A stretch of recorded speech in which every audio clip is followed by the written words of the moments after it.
I find now I think of myself, I know there's no way to prove this or designate it. I think of myself as one of the most product centric docs in the country, in the sense that like I'm a doc, but like nobody's going to argue that like I'm a good doc or my medical foundation of knowledge is world class by any means.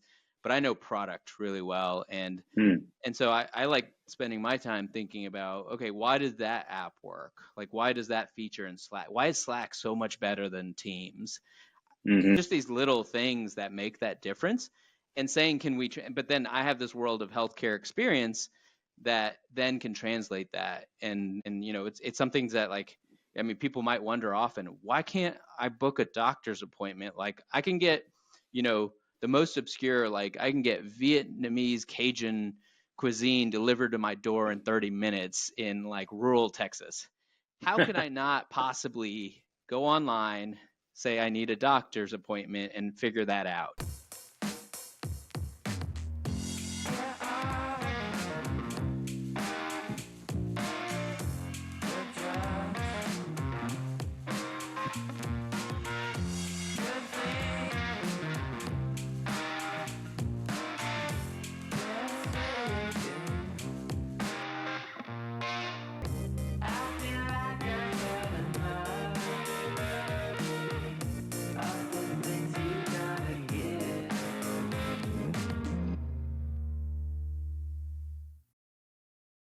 Welcome to Tech Scenes Unplugged.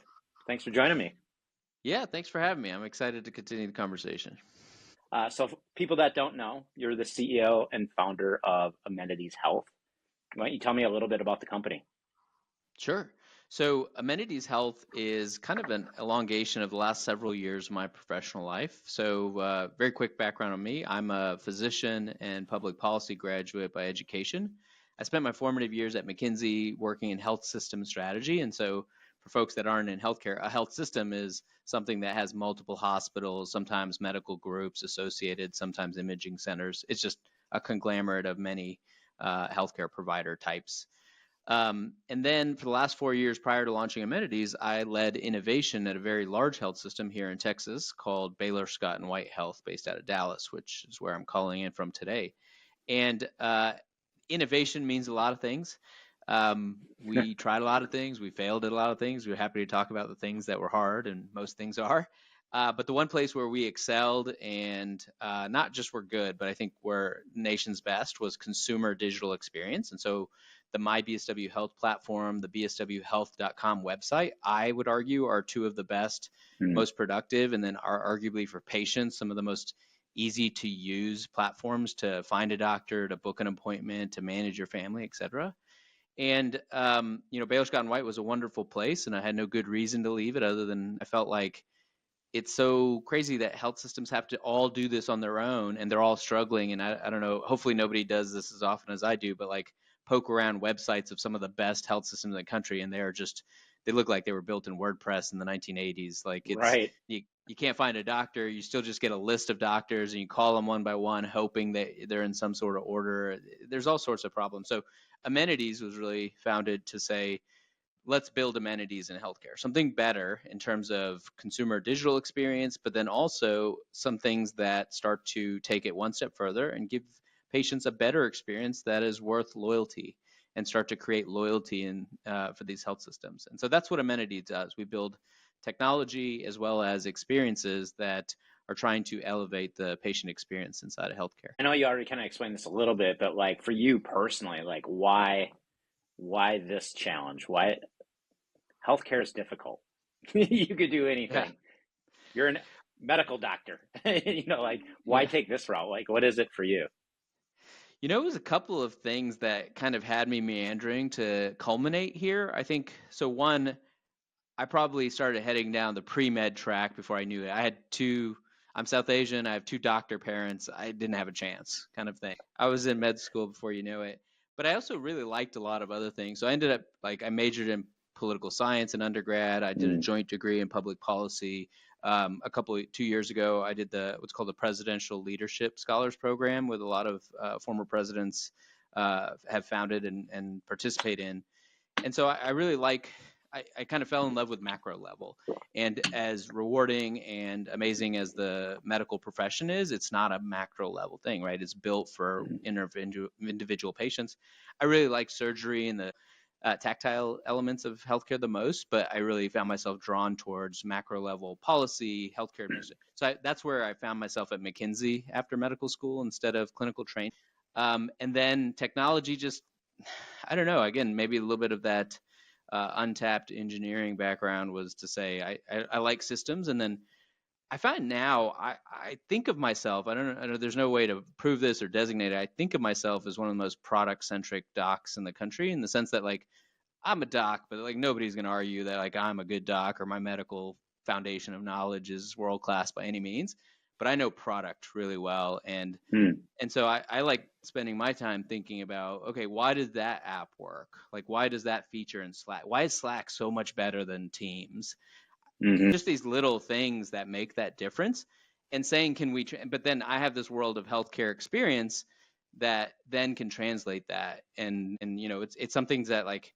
I mean, people might wonder often, why can't I book a doctor's appointment? Like I can get, the most obscure, like I can get Vietnamese Cajun cuisine delivered to my door in 30 minutes in like rural Texas.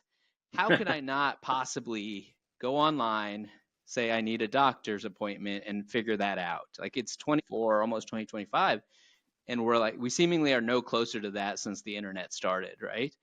And there's reasons. And so that institutional knowledge of what's preventing that, it's not about the technology. The technology exists to sort doctors, to put their, but people don't realize like health systems have been kind of a loose affiliation of providers until recently, and then they start buying them. But then there's the Stark law that keeps physicians independent so that the corporate practice of medicine does not infringe upon like medical decision making. And so there's all these nuances that prevent it from being a proper market or a free, like a normal competitive capitalist market. So, that intersection is obviously where I'm building my career, but I fancy myself more on the product side, just very knowledgeable of why things have gone awry, or what are the main barriers or hurdles you have to get over to actually make something simple that would be easy Right. in any other industry actually go live in healthcare.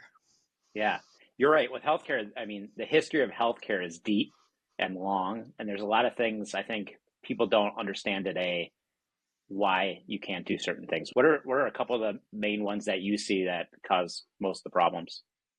Well, I think one is, I would argue, is a little bit more of a mindset problem than it is a regulation. There's a couple of big things that people often don't think about, like Stark Law, like the corporate practice of medicine, referral patterns, et cetera.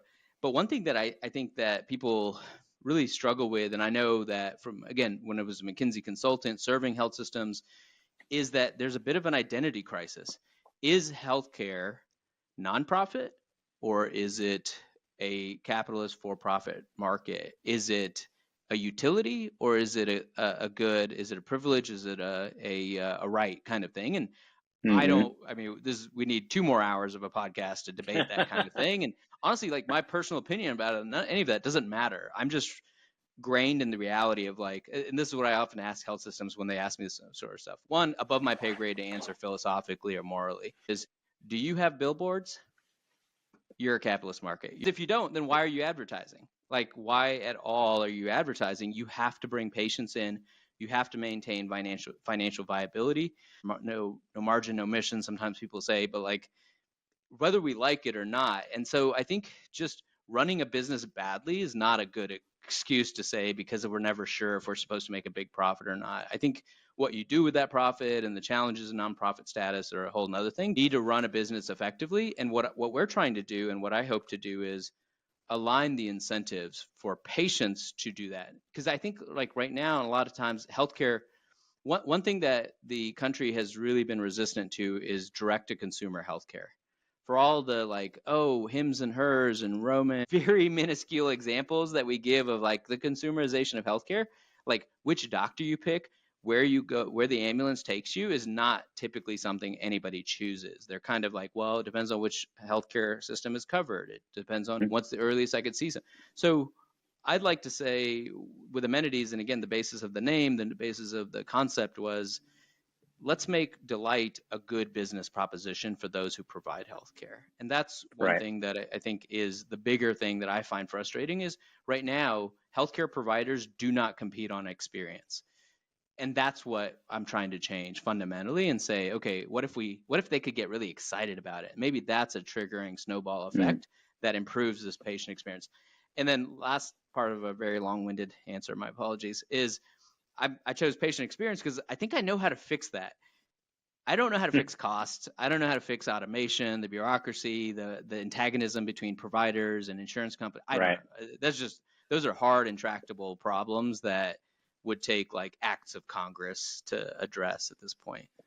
And tell me how you picture like the win-win-win in this situation for Yeah, amenities. so that's great. So the win-win-win is, and just to be clear, the three winners are hopefully patients. That's our number one. If we're not building a good product, and unfortunately I want to make everything we talk about and do is positive, but like there's just so much being bought and sold that isn't helping anyone. Like I don't understand how some of these things, like for me personally, it's like the ubiquity of chatbots now. It's like I don't know about you, but I'm still trained fully to ignore a chatbot completely because Right.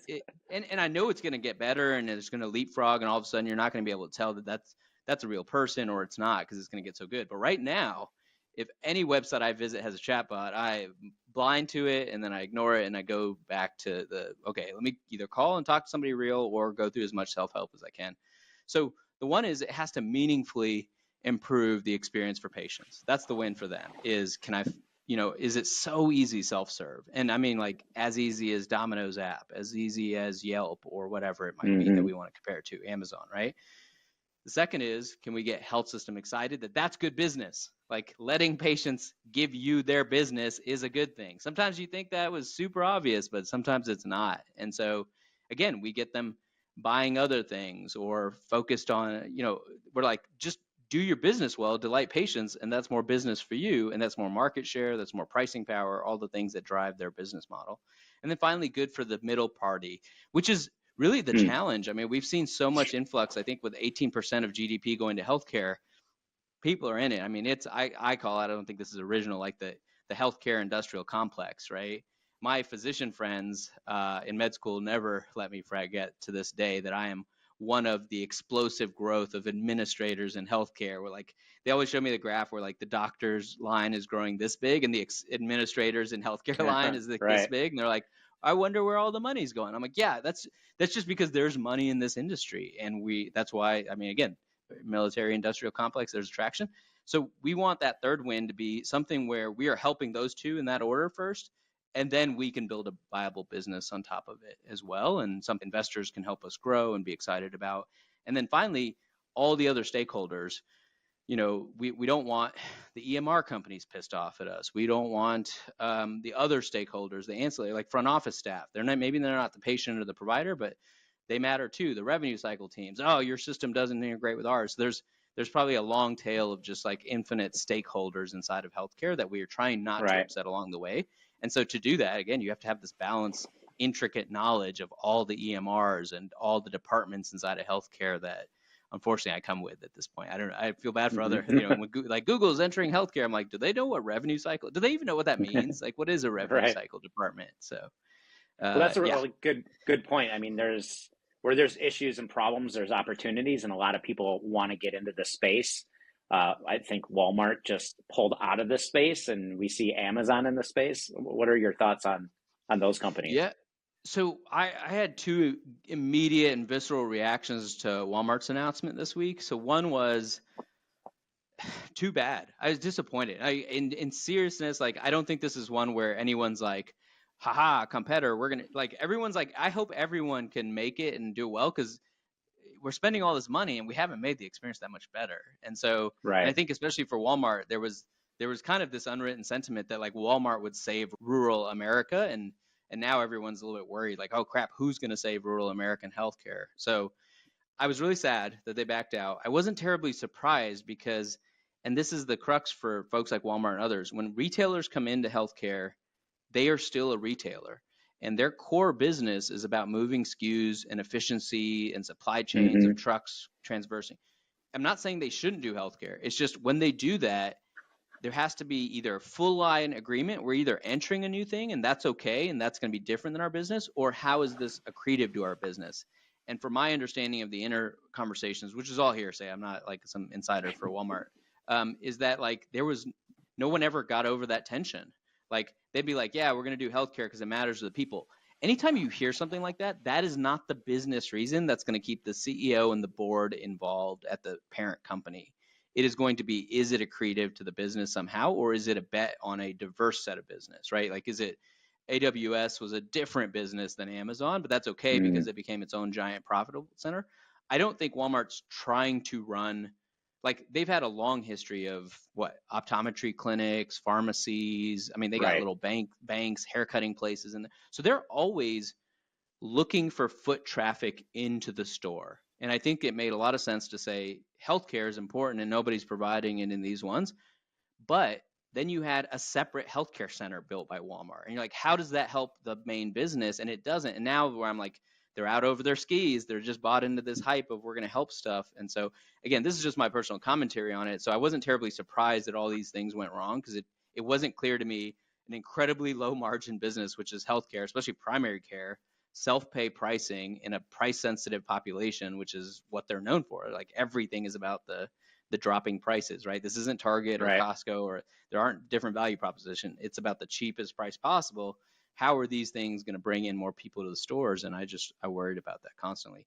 Now, the second thought I had was, if that wasn't the third thought, was I hope that healthcare systems don't take this as a sigh of relief of like, ha, everyone thinks it's so easy to come disrupt us, and then look at everyone walking away with their tail between their legs. Because I've heard that in the boardrooms of like, oh, they say they're going to come, they big tech says they're going to come take us down, and big big retail says they're going to come take us down, and they always run away afterwards.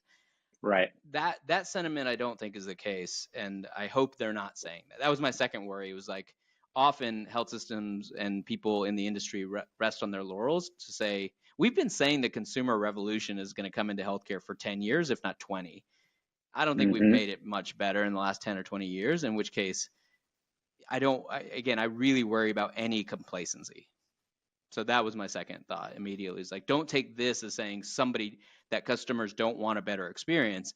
It's just that Walmart couldn't make it work because their business Right. model is different, kind of thing. Amazon's got way more money to burn and way more margins that they're going to keep expanding One Medical, burning money on it. Frankly, like it's not like One Medical is making Amazon money. It's just an experiment that keeps going and keep growing because they're delighting and they're willing to take massive gambles on that, unlike Walmart, I think. So Yeah. so yeah, I hope that continues to grow because it pushes health systems to say we got to offer that convenience too. Because if your only other competitor is another health system, and we all just agree that like we're going to do the same thing we've been doing for the last 20 years, hire docs, try to consolidate pricing power, nobody's actually betting on the patient. That's not good. Right. I want to change directions a little bit. I think I find it really interesting. Your background is really unique for a venture-backed CEO founder. I think you have the subject matter expertise of the industry and knowledge of the industry, and then you were in management consulting for years, right? Like, so you Yeah. have this management consulting background and work, which is very different. And now you're operating and executing as a VC-backed company, as a CEO from an operational standpoint and building teams. How different is this for you? Is very different. I don't think I gave as much credit to how different it was or was going to Right. be until I did this. So this is my second startup, but the first to get like to a decent size where I feel like I'm really building a company. Um, I love it, first of all, because so I to your point, I have a very atypical career path. Like coming out of school and working at McKinsey is not like a normal job. To your point, you're flying around the country. You have like no home base. You don't have a boss like in the entire organization when you first come in. You don't have a direct boss, which is not Right. normal. And so there's a lot of things that are atypical, and it's a wonderful experience. It has its flaws like anything else, but it was a wonderful experience. But that didn't prepare me for a normal job. And then I went into a startup that I founded, and that was obviously not a normal job. But then when I worked at a big company at Baylor Scott and White, that's when I met bureaucracy. And the digital health office that I led was a small department at the time. It grew. By my departure, it was about 150 people, big budget, $40 million budget. But at the same time, it was protected. Like, we got a lot of former consultants. I mean, people, go look for what they know and think about. We had Hmm. technologists inside of healthcare. We had 80, 90 developers. We had product designers. These are not typical work at a health system job. So we were protected, but we were inside of a big organization. So we had to use their HR and stuff like that. And part of what was challenging for me is, like, you can't really build a culture in a department. I mean, you try, but like there's only so far you can get. Whereas now with amenities, culture is such a big part of the success of the company. Like, the level that Right. you hire, especially, by the way, we are a COVID company. So we were started in 21 and we are Hmm. entirely remote. Today we get together 3 to 4 times a year for on-sites, but that means a ton of like personal autonomy and responsibility. I instituted a very, transparency as a big culture priority, and then finally collaboration over bureaucracy, fiefdom building, departments versus departments for budget kind of thing. And so I think that is a very important part of saying a smaller company. If a smaller company is not faster, and I mean by like not just by like 2x, like 5x, 10x faster than a big company, you're doing something horribly wrong, right? What's funny is I had that direct comparison from 4 years of running a big shop inside of a big bureaucracy to Yes. now 2.25 years of doing it at a startup. And I can tell you that's true. We've done everything we did at Baylor in half the time and a quarter of the cost.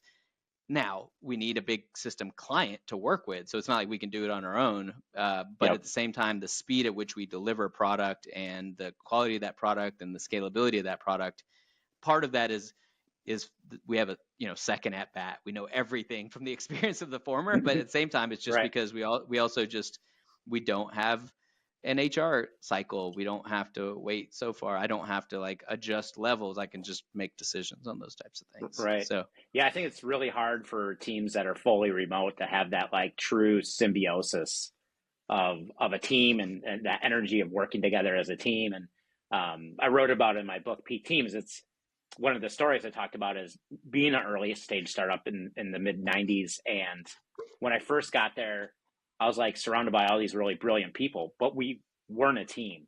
And it wasn't until the CRO came in, Bobby, and he really started aligning us, getting us focused on what we wanted to work on, defining who was owning what, who was doing what. And then we all had our own roles and we understood what we needed to do. And then we started feeling that teamwork, that element of team versus just a mhm. bunch of individual players. What lessons learned have you had, you know, leading a remote team? Well, your remote team has all the challenges you just described. It has not counteracting, but just other benefits on the other side, right? Like, you can, like, the team members we have would not have relocated to Dallas. So to some degree, we have an entirely different composition than we would have had if everyone was required to be here Right. locally. Um, but I think so.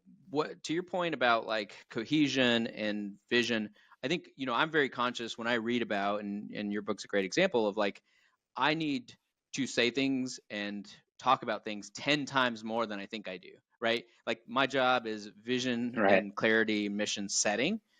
And we literally start off with the same slide where I'm just like, here's my job, which is to say things 10x. So if you've heard it, we're only on number 7. You're going to get it 3 more times. And if you're new, you're on 1. Get used to it. You're about to hear it 10 times.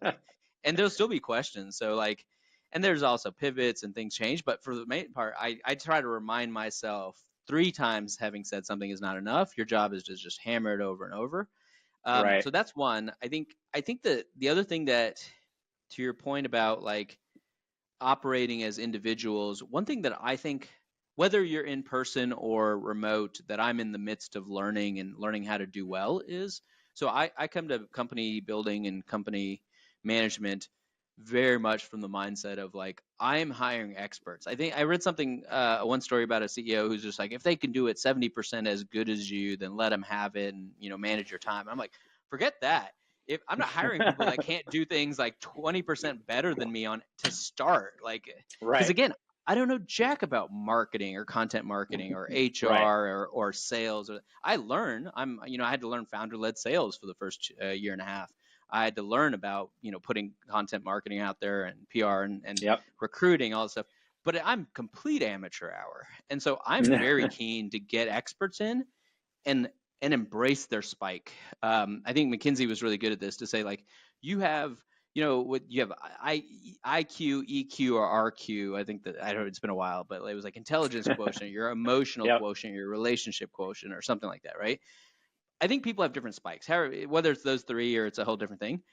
And trying to bring up their baseline is always a good mentoring coaching thing, but it's like, make sure that they are running with the spike and that you aren't command and controlling them Yep. into decision making. And so we just had this conversation that right now we're small enough to where, like, final hiring and should we go with this engineer versus this partner consultant type of thing is a kind of thing that comes through me. And very quickly I was like, just this week I was like, I'm not qualified to make this decision. I probably shouldn't even be opining because because I'm the CEO, they're going to over-index on whatever I say, but I'm just Yep. reflecting. I'm just asking questions and reflecting, but eventually I should stop. But to do that, I need to start handing off budget to department heads and deciding, because we Mm-hmm. often get this question in a young company, and it's such an awkward or funny one to me, which is like, do we have budget for X? And whatever it is, like a marketer, a salesperson, an SDR, Right. or Right. another engineer. And I'm like, you're giving the budgeting way too much credit. Like, we have a pool of money and we're just stealing from our future selves. And All everybody's right. clear on that. Like, yeah, we could add this person, but we got one less month runway. Are you good with that?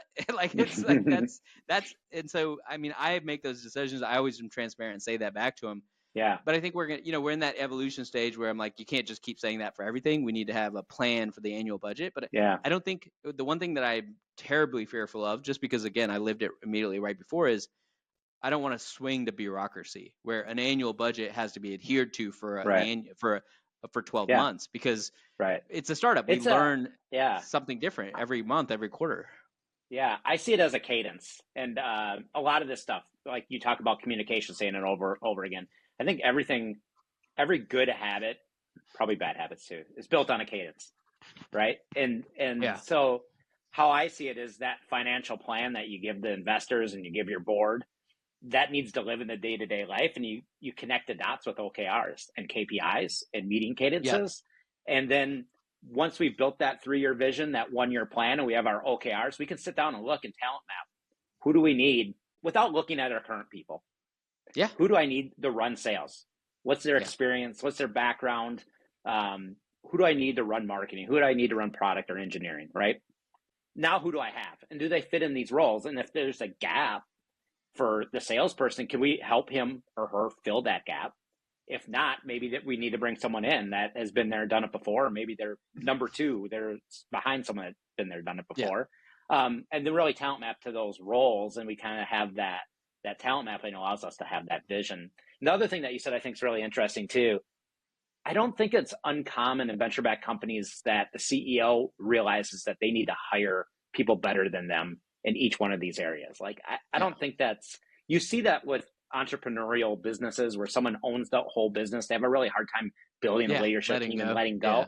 Right. But I don't think in venture-backed companies, because you have all these investors and stakeholders that are pushing you to hire a head of sales, hire a head of engineering. Yeah. Okay. Now you have a head of engineering. Now I think you need to hire a CTO, right? Like, keep on leveling up the people that you need.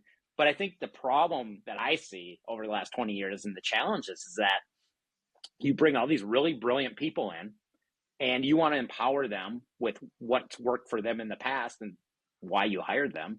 But when it comes to getting them to all communicate together, that operating system that connects them all together, none of them can own that and bring that in. It's very hard for one person to take control over that. Yeah. And it's easier to drop in an operating system of cadences and meetings and are we using OKRs? Are we using goals? Are we using something else? Yeah. To have an operating system, because otherwise when you bring them in, they're kind of like all these each person's kind of this disparate piece of technology. And now Yeah. you're trying to like hardwire, with duct tape, connecting, marketing to product or engineering to sales. Our experience is very similar to what you described. Since like that, we are getting more sophisticated. We use OKRs quarterly, and then Yep. and I think they have to be normal language goals, but that way Right. everyone sees that. And by the way, this was a tension we had almost immediately, and people have very different philosophies. I think that's one thing that is inherent to what you're describing is even more dangerous if they don't know how to get along or don't have that operating system is what if they have different philosophies and Yeah. you didn't know that. And one of those is, are you an engineering led firm or are you a product led firm? And I think for me, I didn't even think of that question before, but we have Hmm. very much settled on product has to lead engineering in the sense that like there's again too much technology in healthcare that doesn't solve any problem. And so if engineering is the backbone, is the highest number of job titles in our business by far, but at the same time it has to be dictated by product, and then that is to some degree dictated by sales in terms of what is the product market fit, Yep. right? And so there's Yep. it's which who's the dog wagging, I hate that saying, but that's the thing that comes to mind often.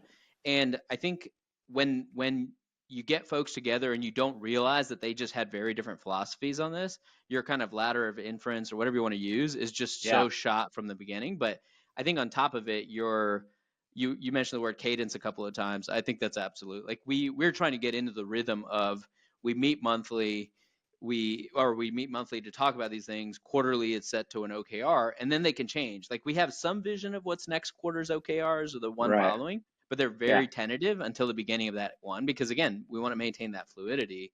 Yeah. And to that point, we don't want to set a department budget and be like, you have a budget for 12 engineers this year, go get 12 engineers. It's like, how did we do that quarter? Did the things we thought we'd build and would go sell, did they sell? Did we build them right?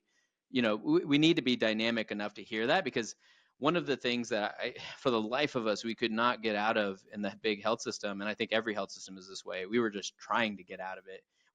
It's funny, we had McKinsey surveying Baylor at one point, and they're like, you want to be innovative, you got to think like a VC, and if you got to double on your winners and pull the plug on your losers.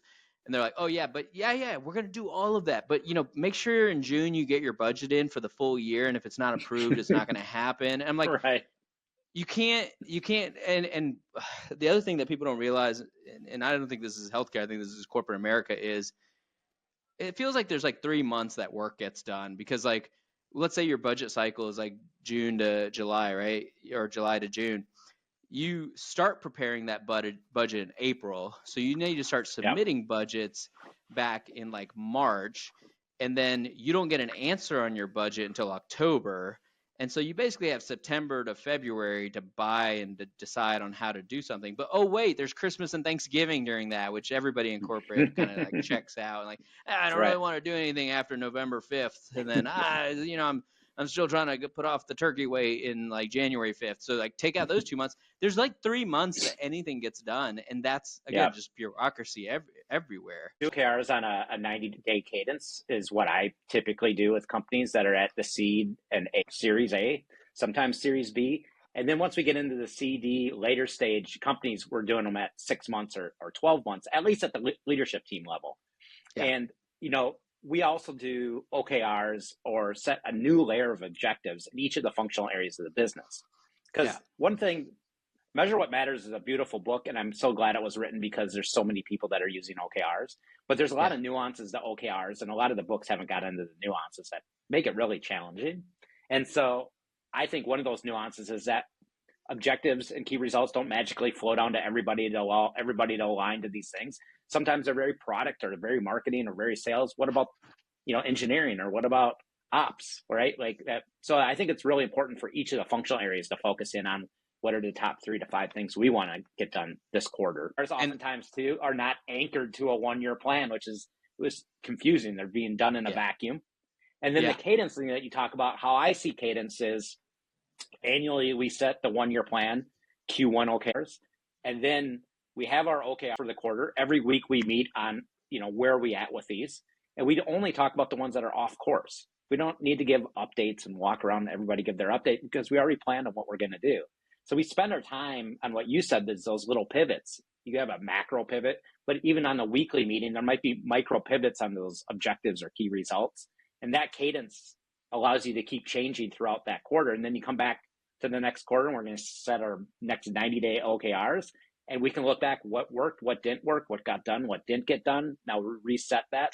Do we need to update our 1-year plan? Now it's 9 months. it's a 9-month plan. Like, do we need to Yeah, make those that's not. changes? And that's how you align that budget, right? And that, like, okay, looks like we need a couple more developers. We're really gonna get this done by the end of the year. 9 months from now, we need to add a front end and 2 at back end, or what it might be. But I think We that's how live that, cadences work really well. and we live that roll up to your point. Like we try to set, and again, happily take feedback on it, but like 3 to 4 OKRs for the company at a quarter. But to your point, then departments have to translate that. But to your point, if those aren't attached, then what are we doing, right? Because if you're like, And oh, we you're right. need to do something completely else for engineering. You'll hear this all the time. People are like, what about all those other things I'm supposed to do?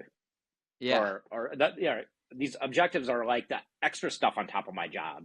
And so I think it works. And I like to do 3 to 5. It depends on the size of the company yeah, and the speed, because it's also a learning cycle. You want your learning cycles quick when you're early stage. You can have them longer when you're a big company, right? You have yeah. more leeway. But in the early learning stages, I think 3 to 5 objectives at the leadership team level, and then depends on the size of the functional area, another 3 to 5 in each of the functional areas from an objective Yeah. level. Well, and we get try to be very harsh about this.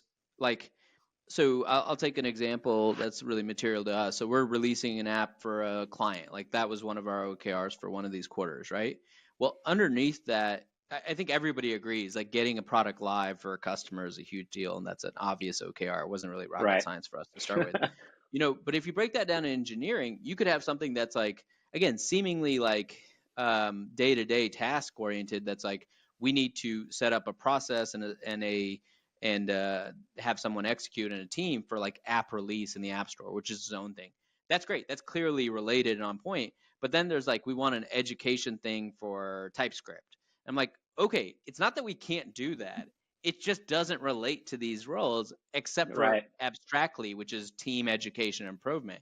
And I still go back to this like big rocks, pebbles, kind of sand Yep. analogy. I don't know if you've ever seen the YouTube thing Oh that yeah. floated around how many years ago, but it's like start with the big things. I'm not saying we're ever going to have enough time to do all the things, but like definitely start with the big things, because those are the things that shorten the runway. If we don't do Yeah. them, like there's no, it doesn't matter how good we got at TypeScript if we didn't like get the app live in the store. So start with the big things. And again, you can trickle down as long as you want, but we need to make sure we're all clear on the relationship between subcategories of OKR and how they stack up. And Yeah. but this is back to that 10x communication. We set the top one. I don't even see the bottom ones, but I try to make it clear that like they have to relate, because again, as much as, I mean, one thing that I've learned is it's great to have a vision. It's great to have, hopefully, I mean, I outlined a very detailed professional hypothesis and a ton of industry background, so I'm not wasting a bunch of time.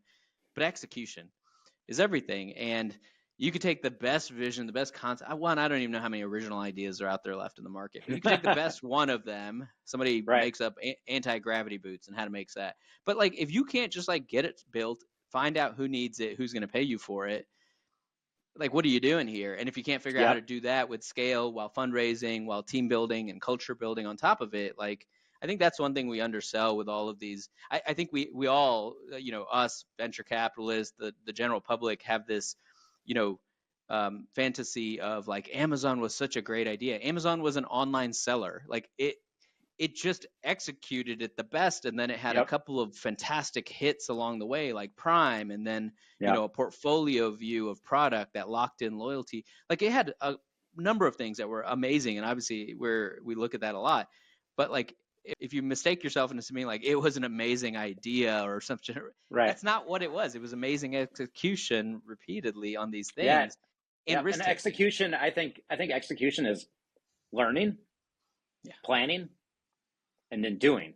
And all of that is execution, right? And yeah. if you can figure out that cycle, that cadence, then you can go faster than everybody else. Yeah, and Um, especially for tech startups that were our and I know this is littered in Amazon's history, is just risk taking, like yeah. conviction, risk taking, and conviction. I think there was some story about how like there was this big opportunity to partner with Amazon and give it a bunch of exposure, and his whole team is like, we can't really support that, and he's just like, we're gonna do it anyway. And I'm like, yeah, it could have worked out disastrously, and I've been there. Now we've had to make that call where I'm like, do I oversell before we have, and I'm terrifying the engineering teams, but it's a Right. good problem to have. And so I think there's Yeah. a element to that, to your learning cycle that you mentioned, that is also like conviction, risk taking, and luck.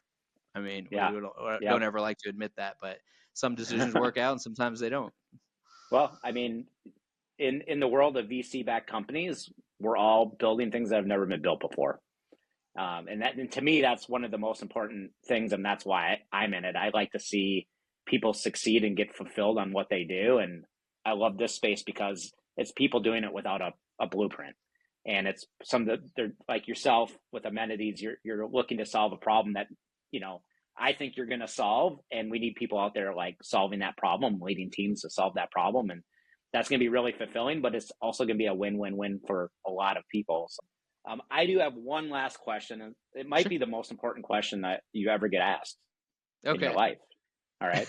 So you are on a desert island. Okay. You have food and shelter, and you're going to be on this island for the rest of your life. And you have a boom box with unlimited batteries, but you can only bring one cassette tape. Awesome. What cassette tape are you going to bring? It's the only music you get to listen to the rest of your life. Oh man, my wife is gonna murder me for any of these answers because I saw an article once that you stop listening to new music once you're 30, and I'm like, oh, that's definitely me. Uh, so I like variety because I grew Okay. up in the 90s with literally hip hop, grunge, alternative rock, every different genre, and so this is going to be the worst answer you ever receive, and I readily admit that. But I own the original. Now that's what I call Music One, which was literally the first one of like those grab bag ones. And it was great because at that time you couldn't buy singles, right? It wasn't like you had Right. iTunes and you could be like 99 cents. You had to go buy a CD that was a single and it had like 3 other horrible songs on it.